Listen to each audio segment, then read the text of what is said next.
चलिए आज पढ़ते हैं उपसर्ग और प्रत्यय में अंतर। ये आपको 9th में भी काम आएगा और 10th में भी। आइए, उपसर्ग किसे कहते हैं और प्रत्यय। तो उपसर्ग में देखिए,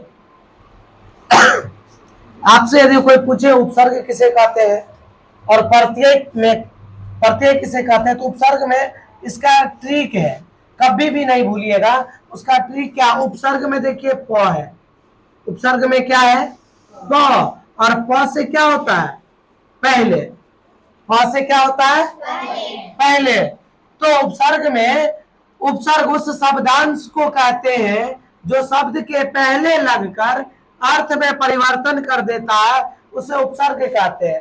जैसे कि मान लीजिए आपको एक शब्द दे देगा पढ़ शब्द, और पढ़ शब्द से कहेगा आपको उपसर्ग लगाइए पढ़ शब्द में, और पढ़ शब्द से उपसर्ग क्या बनेगा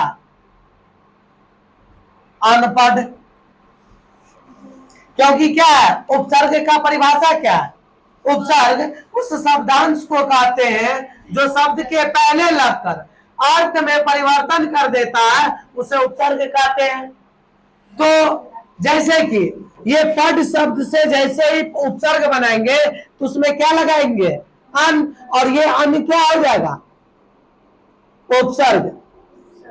क्या होगा ये, तो पढ़ शब्द में क्या जोड़ने से उपसर्ग बनेगा, अन जोड़ने से क्या बन जाएगा अनपढ़। तो वैसे ही यहां पर है दिन, दिन शब्द दिया हुआ है, बताइए दिन शब्द से उपसर्ग क्या बनाएंगे, तो ये बन जाएगा आपको प्रतिदिन। ये पल दिया हुआ है, इससे क्या बन जाएगा प्रतिपल। तो ये सभी क्या है, उस शब्दांश को कहते हैं जो शब्द के पहले लगकर अर्थ में परिवर्तन कर देता है, उसे क्या कहते हैं उपसर्ग कहते हैं। अब प्रत्यय जब एगो में पहले होगा तो बेटा दूसरा में क्या होगा बाद में, एगो में पहले तो दूसरे में क्या होगा बाद में। तो प्रत्यय उस शब्दांश को कहते हैं जो शब्द के बाद में लगकर अर्थ में परिवर्तन कर देता है, उसे क्या कहते हैं प्रत्यय कहते हैं। प्रत्यय उस शब्दांश को कहते हैं जो शब्द के बाद में लगकर अर्थ में परिवर्तन कर देता है, उसे क्या कहते हैं प्रत्यय। जैसे महाशब्द दिया है और महाशब्द से आपको कह रहा है प्रत्यय बनाने के लिए, तो वीर लगा देंगे, क्या बन जाएगा महाशब्द से ही प्रत्यय बना रहे हैं, महाशय नहीं हो जाएगा ये महाशय। ये महाशब्द से प्रत्यय क्या बनेगा देव लगा देंगे, क्या बन जाएगा। तो ये है कि प्रत्यय उस शब्दांश को कहते हैं जो शब्द के बाद में लगकर अर्थ में परिवर्तन कर देता है, उसे क्या कहते हैं। तो बोलिए उपसर्ग, उपसर्ग उस शब्दांश को कहते हैं जो शब्द के पहले लगकर अर्थ में परिवर्तन कर देता है,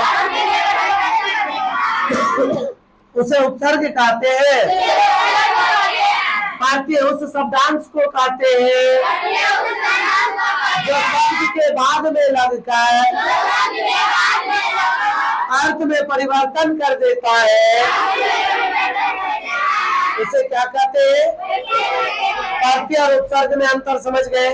प्रत्यय किसे कहते हैं बोलिए तो